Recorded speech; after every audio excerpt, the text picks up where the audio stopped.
प्रस्तुत है हिंदी का सस्पेंस एवं क्राइम थ्रिलर ऑडियो बुक कश्मकश। इसके लेखक हैं सुकेश कुमार श्रीवास्तव। तो लीजिए, प्रस्तुत है भाग 3।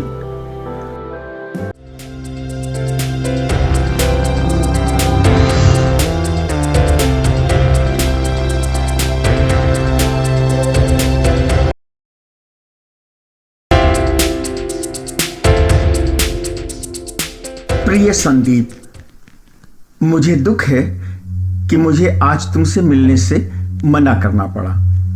कुछ डेवलपमेंट ही इस तरह से हो गए हैं कि अच्छा है कि मैं तुमसे अभी मुलाकात ना करूं। साथ ही मैंने जो तुमसे कहा था कि मैं 1 हफ्ते में जमानत पर बाहर आ जाऊंगा, वह भी मैंने कैंसिल कर दिया है।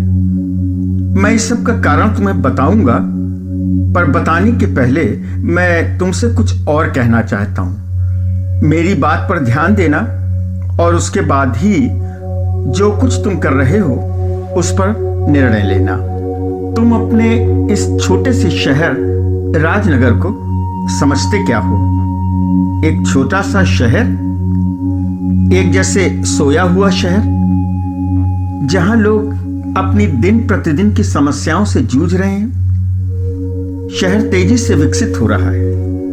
यह एक इंडस्ट्रियल सिटी बन गया है। इसे इंडस्ट्रियल सिटी बनाने में हमारे परिवार का बड़ा हाथ रहा है, यानी सिंघानिया इंडस्ट्रीज का। सिंघानिया इंडस्ट्रीज तरक्की करती गई तो शहर में भी तरक्की होती गई। शहर वैसा ही रहा, पर बड़ी बड़ी इंडस्ट्रीज आती रही। शहर की लोकेशन अच्छी है, इंफ्रास्ट्रक्चर अच्छा है और लॉजिस्टिक भी डेवलप हो गया है। देखो, शहर का विकास हुआ तो पैसा आया, पैसा आया तो अपराध आया। अपराध और अपराधी भी उसी तरह से आगे बढ़ते रहे जैसे इंडस्ट्रीज बढ़ रही थी। सबसे खास बात है कि शहर के पास ही एक विशाल नदी का तट है और यह एक सीमावर्ती शहर है। शहर के बढ़ते अपराध और अपराधियों के बारे में तुम्हें आइडिया है? विक्रम सिंघानिया और कोठीवाला को तुम जानते ही हो, और उनकी करतूतों को भी, और मुझे भी। अपराध की दुनिया चकाचौंध भरी है, पर इस दुनिया की जमीन दलदली है। यानी जो एक बार इस दुनिया में पैर रख देता है, अंदर धंसता ही जाता है। चाहे जितनी भी कोशिश कर ले, बाहर नहीं आ पाता। बस उसकी गर्दन बाहर रहती है जिससे वह सांस ले पाता है।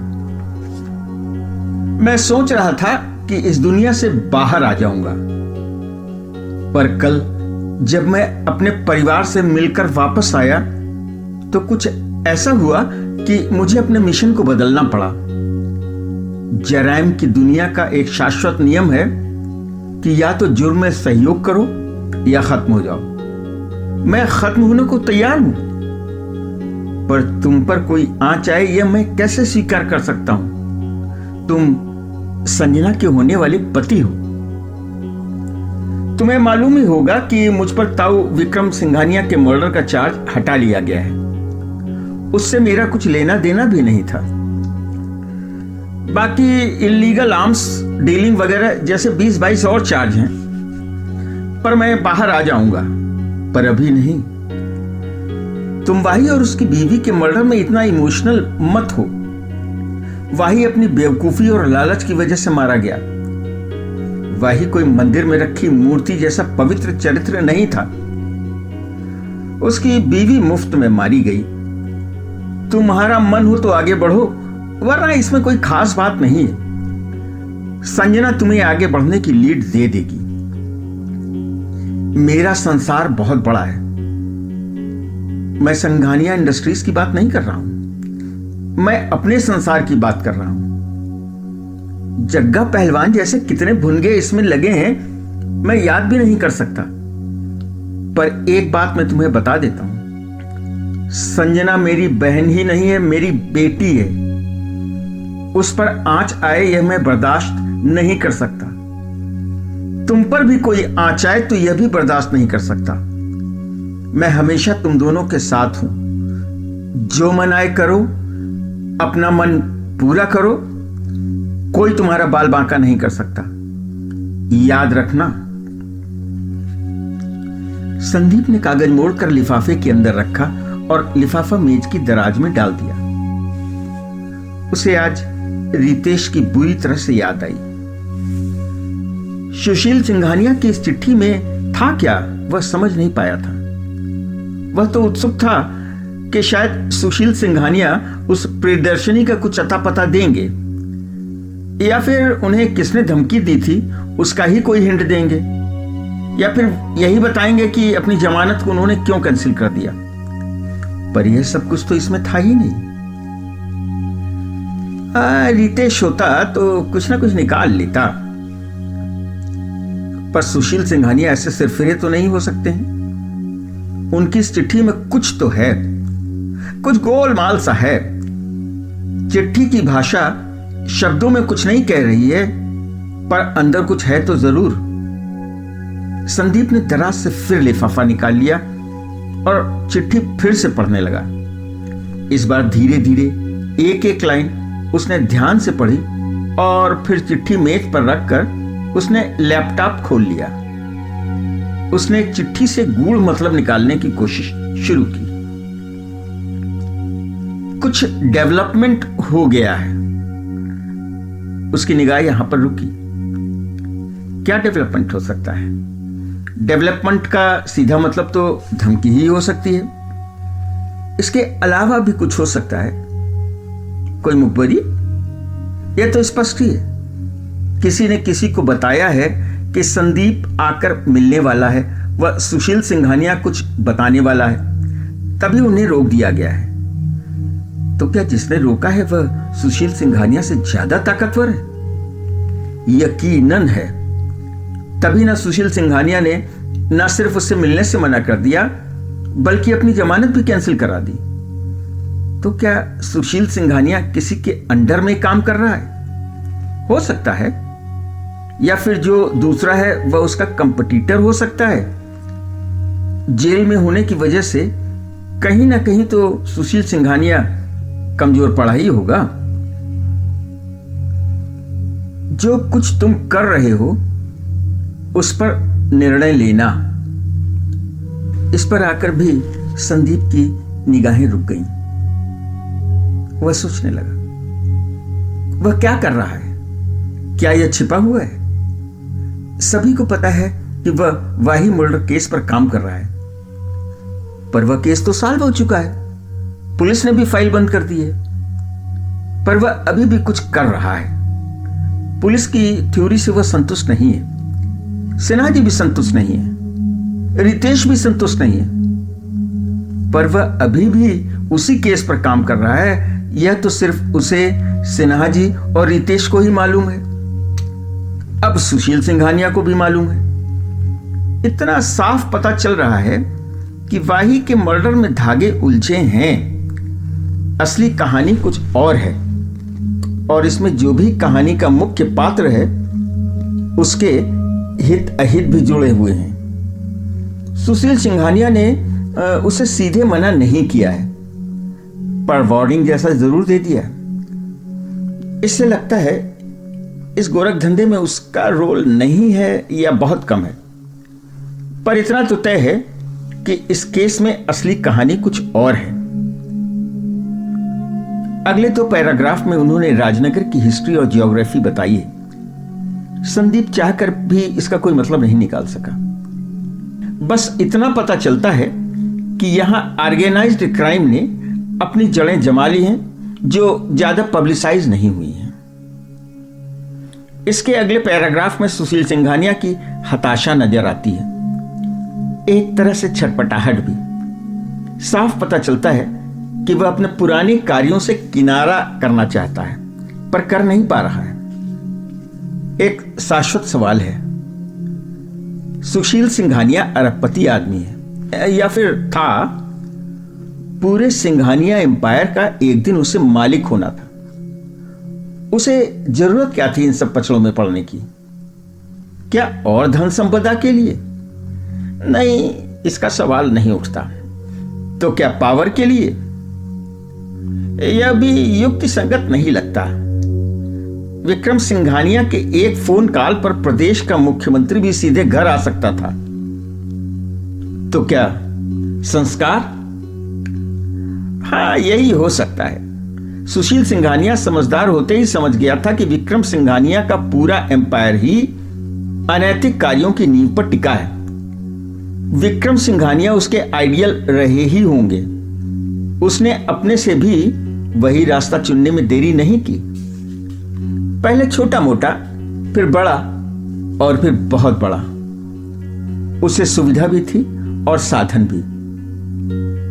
तो क्या वीरेंद्र सिंघानिया भी? तो क्या संजना भी? परिवार तो वही है, संस्कार भी वही है, क्या वह भी?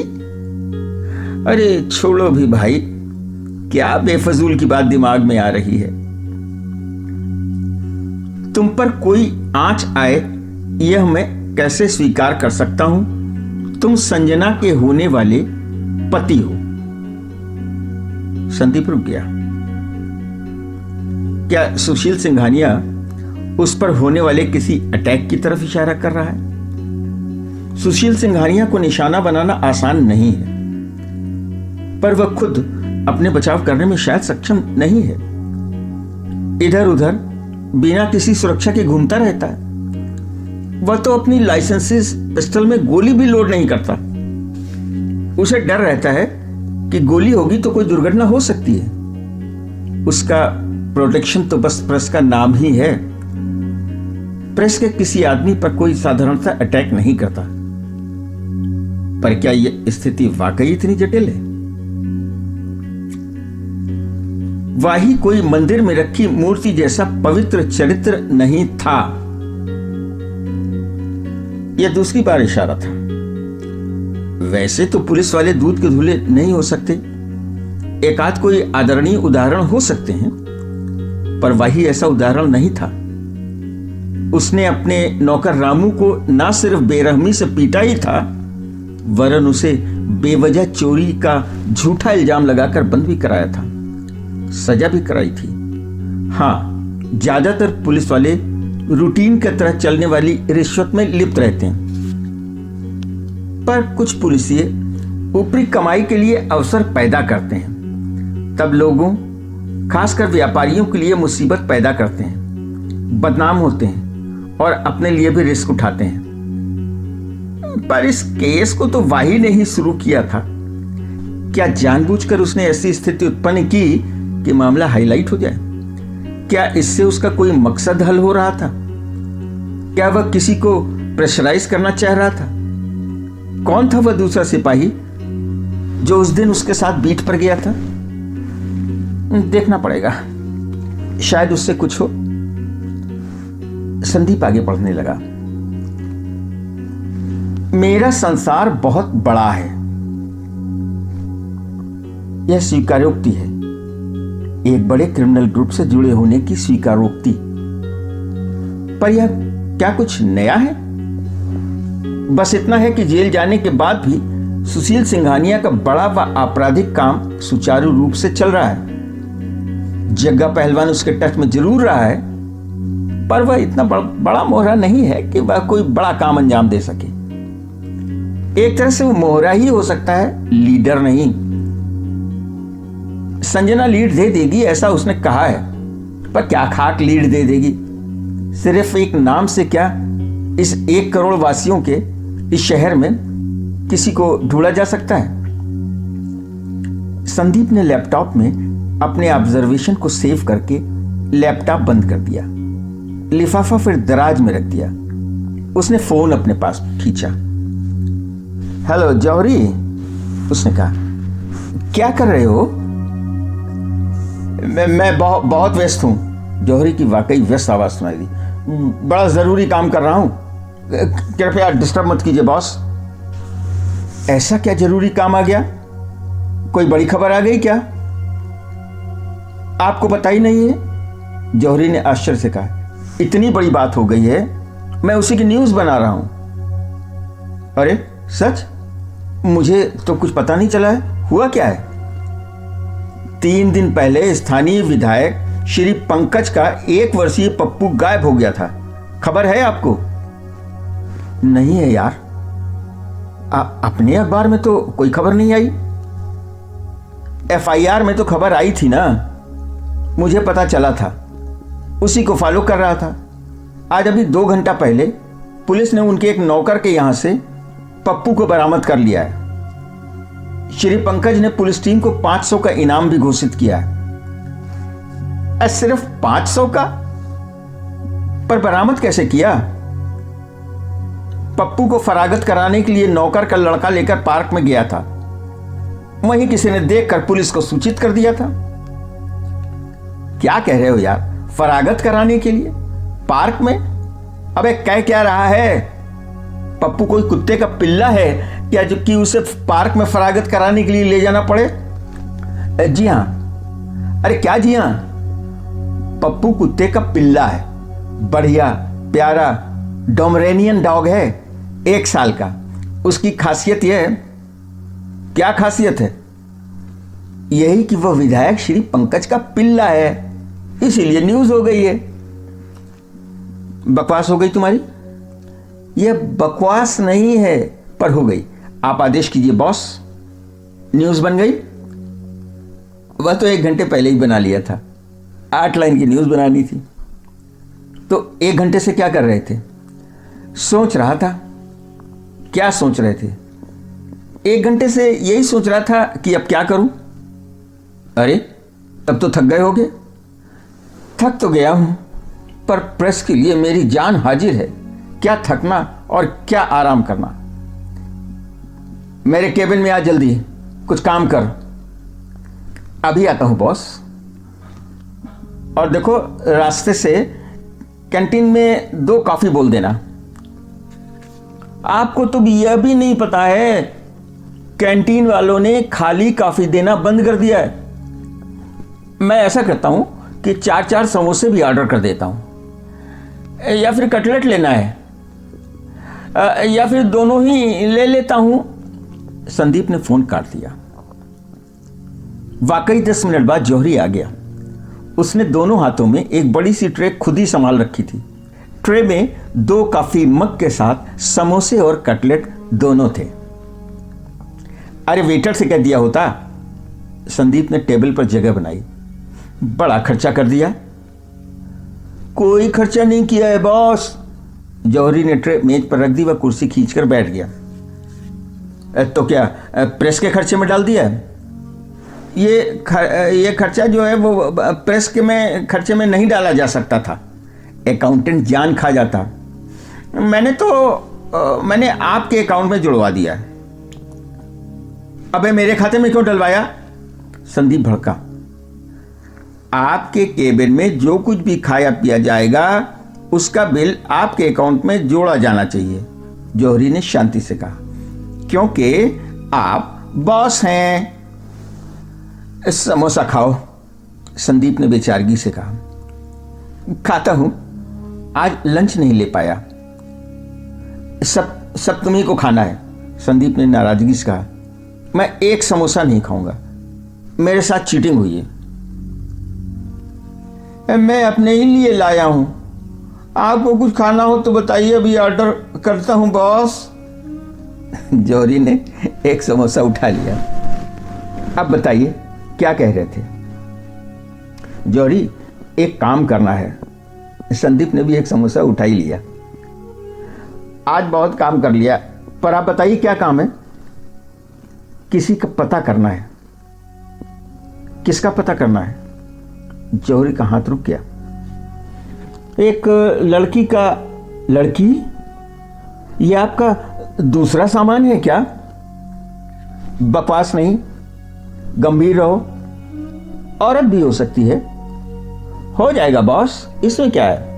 आप डिटेल एक कागज पर नोट कर दीजिए, मैं पता कर दूंगा। नोट क्या करना है? सुन लो जी। अच्छा बताइए कौन है? उसका नाम प्रियदर्शनी है। और क्या, बता तो दिया। मेरा मतलब और क्या डिटेल है? पता तो खैर नहीं मालूम होगा, पर क्या करती है, उसके माँ बाप भाई बहन या फिर पति कौन है? फोटो हो तो बढ़िया, नहीं तो नाक नक्शा, गोरी है या काली, यही सब। ये सब कुछ पता नहीं है। फिर उसका नाम पता है, उम्र भी नहीं पता है। बस इतना अंदाजा है कि हो सकता है किसी अच्छे काम में सम्मिलित नहीं भी हो सकती है। ये कैसी डिटेल हुई बॉस? जौहरी का हाथ रुक गया। मैं क्या करूं, संदीप ने समझा कर कहा। जिसने यह नाम बताया है उसने नाम के अलावा कुछ और नहीं बताया है। साथ ही अब वह व्यक्ति उपलब्ध नहीं है जिससे मैं उससे और कुछ पता कर सकूं। किसने बताया है यह नाम? क्यों बताया है? अगर आप ठीक समझें तो मुझसे शेयर करें बॉस। जौहरी बेहद गंभीर हो गया था। सुशील सिंघानिया ने संदीप आगे झुकाया। तुमको याद होगा, कल जब वह वापस जेल जा रहा था तब उसने आज मुझे और संजना को जेल आकर मिलने को कहा था। माफ कीजिएगा सर, उसने बाद में मिलने को कहा था। तब आपने ही जोर देकर कहा था कि आप इंतजार नहीं कर सकते और आज ही जाकर उससे मिलेंगे। एक ही बात है। बहरहाल मैं और संजना आज उससे मिलने गए थे, पर उसने मिलने से इनकार कर दिया। किसी से भी मिलने से मना कर दिया। पर संजना से मिलने को तैयार हो गया था। वहीं उसने संजना को प्रियदर्शनी का नाम लिया और कहा कि मैं उससे मिलूं। वैवाहिक केस में कुछ बता सकती है। संजना भाभी ने, मेरा मतलब संजना ने प्रियदर्शनी के बारे में और नहीं पूछा? कुछ नहीं पूछा।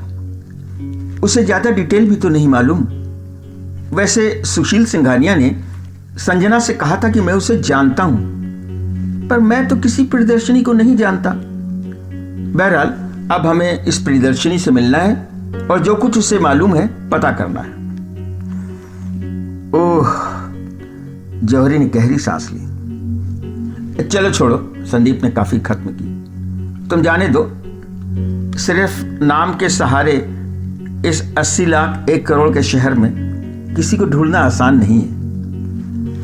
वैसे रितेश होता तो शायद कुछ करता। एक बात तो पक्की है बॉस, जौहरी सोच रहा था। कौन सी बात? संदीप चौंका। आप उसे जानते हैं पर आपको उसकी याद नहीं है। यह एक लीड है। प्रियदर्शनी साधारण नाम नहीं है जैसे कमला, विमला या फिर लक्ष्मी वगैरह। यह क्लासिक सा नाम है। क्या मालूम यह उसका असली नाम ना हो? यही होगा।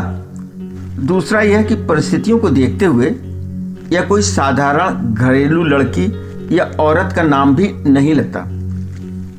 तुम्हारा मतलब क्या है? यह कहीं पावरफुल या फिर जराइम पेशा लोगों से जुड़ा नाम लगता है। नहीं तो सुशील सिंघानिया उसका नाम नहीं लेता। वह भी इसलिए कि वह किसी अपराध के बारे में कोई जानकारी रखती है। शाबाश। आगे देखिए, शहर में 80 लाख की आबादी है तो 40 लाख फीमेल होंगी। कहते हैं एक शहर में एक जैसे नाम के 1% लोग होते हैं, तो प्रियदर्शनी नाम के 40,000 लोग होंगे। उनमें से 95% तो घरेलू लड़कियां या फिर औरतें होंगी, तो बची 2,000। अब अगर उम्र के हिसाब से तकसीम करें तो आधा आधा किया जा सकता है। मतलब 30 से नीचे की 1,000 और 30 से ऊपर की 1,000। आपकी इजाजत हो तो 15 साल तक की लड़कियों को भी माइनस कर दिया जाए। इजाजत है, संदीप ने शान से कहा। तो बची 500 लड़कियां। अरे 500 क्या होता है? हो जाएगा सर, पता चल जाएगा। कैसे हो जाएगा? मोहल्ले मोहल्ले जाकर पूछ लूंगा। 500 लोगों के बीच ही तो होगी। फिर आपने एक बात का ध्यान नहीं दिया, वो भी बता दो। मुरारी लाल। मुरारी लाल? अब ये कौन है? मुरारी लाल के हसीन सपने। चलो तुम आगे बोलो। मैंने शुरुआत में ही गणना की है कि प्रियदर्शनी नाम की 4 लाख लड़कियां हो सकती हैं। ऐसा नहीं हो सकता, बहुत कम होंगी। और इस तरह से 500 से बहुत कम प्रियदर्शनियों के बीच हमें अपनी वाली को ढूंढना है। ऐसा नहीं होता जौहरी, संदीप मुस्कुराया। ऐसा मानकर किसी को नहीं ढूंढा जाता। पर तुम्हारे एनालिसिस की कुछ बातें खास हैं। जैसे प्रियदर्शनी एक अलग सा नाम है, वह घरेलू लड़की का नाम नहीं हो सकता, वह अपराधी लोगों के संपर्क में हो सकती है। तुम्हें क्राइम रिपोर्टर वाला गुण है। तो सर एक फेवर कर दीजिए ना। कैसा फेवर जौहरी? मुझे परमानेंट कर दीजिए। अभी भी मैं ट्रेनी रिपोर्टर ही हूं। अब वो मेरे हाथ में नहीं है, पर मैं सिन्हा जी से तुम्हारी सिफारिश कर दूंगा। चलो अब तुम काम पर लगो। ठीक है बॉस। Thank you boss. मैं कल से ही काम पर लग जाता हूं। कल से क्यों? आज इतना काम कर लिया, एक न्यूज बना ली, इतना सोच लिया, इतना एनालिसिस कर लिया, अब एनर्जी खत्म हो गई। इसीलिए अभी ट्रेनी हो। क्राइम रिपोर्टर की एनर्जी कभी खत्म नहीं होती। कभी कभी तो रात रात भर थाने में बैठकर इंतजार करना होता है। हमारे लिए दिन रात एक होता है। और समोसा मंगवाऊं? मंगवा लीजिए सर, जौहरी ने कहा। संदीप ने फोन की तरफ हाथ बढ़ाया। अरे रहने दीजिए सर, 3 समोसा और 4 कटलेट खाने के बाद और नहीं खाया जाएगा। मैं तो मजाक कर रहा था। अब जरा सीट पर जाकर प्लानिंग करके निकल जाता हूँ। 1-2 दिन में रिपोर्ट करता हूँ। संदीप ने सर हिला दिया और जौहरी बाहर निकल गया। क्या वह व्यर्थ की मारामारी कर रहा था? वही के केस पुलिस ने सॉल्व कर लिया। उसका मर्डर कत्ल हो गया। स्टोरी क्रैक हो चुकी थी। अब वह बेकार ही परेशान हो रहा था और रितेश को भी बेकार ही मुंबई में जाया कर रहा था। पर सिन्हा जी ने उसे इन्वेस्टिगेशन जारी रखने को कहा था, पर उसके पास अब आगे बढ़ने को कुछ नहीं था। सुशील सिंघानिया ने भी पल्ला झाड़ लिया था, तो उसके पास अब बचा क्या था? शहजाद, जग्गा पहलवान या फिर रामू? अरे ये सब बेकार है। शहजाद मर चुका है, जग्गा पहलवान मुंबई में दादागिरी कर रहा है, रामू का रोल खत्म हो चुका है। वही अचानक संदीप चौंका। वाही के डायमंड लॉकर से मिली फाइल अभी भी उसकी अलमारी में रखी थी। संदीप ने उसे देख लिया था, पर सरसरी निगाहों से। तब वह दूसरे कामों में उलझा था। उसमें वही सब कुछ था जो वाही के कंप्यूटर की फाइल में था। फाइल के अलावा रितेश को लाकर से एक पिस्टल मिली थी, जिसे वेरीफाई कराया जा चुका था। यह वाही की अपनी निजी लाइसेंसी विदेशी पिस्टल थी, जिसे कानूनी कार्यवाही पूरी कराकर जमा करा दिया गया था। इसके अलावा एक पैकेट भी मिला था। इस पैकेट में निखालिस हीरोइन थी। इसकी कीमत लाखों में थी। तुरंत पुलिस को बताया गया। पहले तो समझ में न आया कि इसका क्या किया जाए। गहन विचार के बाद सभी ने तय किया कि इसे नष्ट कर दिया जाए। यद्यपि यह गैर कानूनी था, पर यही किया गया था। पुलिस रिकॉर्ड में इसका कोई जिक्र नहीं आया था। संदीप ने उठकर अपनी अलमारी खोली और उसके गुप्त लॉकर से फाइल निकाल ली। फाइल लेकर वह सीढ़ियों से नीचे बेसमेंट लाइब्रेरी में आ गया। लाइब्रेरी लगभग खाली पड़ी थी। एक कोने पर रवीश नाम का एक रिपोर्टर बैठा कोई आर्टिकल तैयार कर रहा था। संदीप दूसरे कदरन पीछे की सीट पर बैठ गया और उसने फाइल खोल ली। किसी भी फाइल को शुरू करने का 2 तरीका होता है, या तो आप पहले पेज से शुरू करें या फिर आखिरी पेज से। संदीप ने फाइल आखिरी पेज से शुरू की। फाइल मध्यम मोटाई की थी। इसमें लगभग 50 या 60 पेज रहे होंगे। शीघ्र ही संदीप फाइल में डूब गया। शुरुआत के 4 पेजों में वाही ने अपने पहले दिन का विस्तार से जिक्र किया था, जब हाईवे पर बीट के दौरान उसने उस चाकू खाकर मरते हुए आदमी का जिक्र किया था। अभी तक संदीप ने वाही के बयान या फिर रिपोर्टिंग को साधारण निगाहों से देखा था, यानी जैसे एक कर्तव्यनिष्ठ सब इंस्पेक्टर अपनी जिम्मेदारी निभा रहा हो। अब वह दूसरे एंगल से देख रहा था। दूसरा एंगल यह था कि क्या वाही भी इस पूरे सिस्टम में कोई रोल अदा कर रहा था, पोशीदा तरीके से। सुशील सिंघानिया ने भी अपने खत में लिखा था कि वाही अपनी बेवकूफ़ी और लालच की वजह से मारा गया था। तब सवाल यह था कि वह इस सिस्टम के खिलाफ क्यों काम कर रहा था। क्या उसकी अंतरात्मा जाग गई थी? ऐसा नहीं होता तो क्या उसे कोई खतरा महसूस हो रहा है? ऐसा हो सकता था, पर संभव नहीं लग रहा था, क्योंकि वह घुटा हुआ पुलिसिया था, और अगर वह संलिप्त था तो फायदा नुकसान पहले देख चुका होगा। तो क्या लालच? सुशील सिंघानिया ने भी अपने खत में लिखा था कि वही अपनी बेवकूफ़ी और लालच की वजह से मारा गया। रितेश ने भी जिक्र किया था कि शंकर के जोर देने पर शहजाद बोला था कि अपने एक साथी और उसकी बीवी को ठिकाने लगाने का काम किया था। माय गॉड, एक साथ दो दो इशारे। पहले 4 पेज खत्म करने में संदीप को आधा घंटा लग गए। एक नए नजरिए से देखने पर कुछ खास चीजें उसके ध्यान में आई थी, जिन्हें उसने अपनी नोटबुक में लिख लिया था। पहली तो यह कि उस दिन वाही के साथ बीट पर जो कांस्टेबल था उसका नाम दर्शन राठी था। मरते हुए आदमी के लिए पानी लाने के लिए दर्शन राठी दोनों को अकेले छोड़कर चला गया था। वाही और वह मरता हुआ आदमी काफी देर तक अकेले थे। दर्शन राठी जब वापस आया था तब वह आदमी मर चुका था, पर मरते हुए आदमी के बयान की तस्दीक दर्शन राठी ने भी की थी। यह कैसे संभव था? या तो राठी ने बिना सुने बयान को तस्दीक किया था, या फिर जब वह वापस आया तब वह आदमी जिंदा था। मरते हुए आदमी का बयान सिर्फ वाही के सामने हुआ था तो उसे आजादी थी कि वह जो चाहे लिख सकता था। गैर कानूनी हथियार की बात को एफआईआर में लिखने से वाही को इंस्पेक्टर चंद्रा ने, एसपी शर्मा ने व डीआईजी ने मना कर दिया था, क्योंकि ऐसे किसी ऑर्गेनाइज्ड क्राइम की सूचना जिले में नहीं थी। पर वाही ने किसी तरह से इसे हाईलाइट कर ही दिया था। क्यों? सवाल तो उठता है। पर वह दर्शन राठी? अचानक संदीप उठा और सारा सामान तेजी से समेटकर बाहर आ गया। जल्द ही वह अपनी सुजुकी हायबुसा पर उड़ा चला जा रहा था।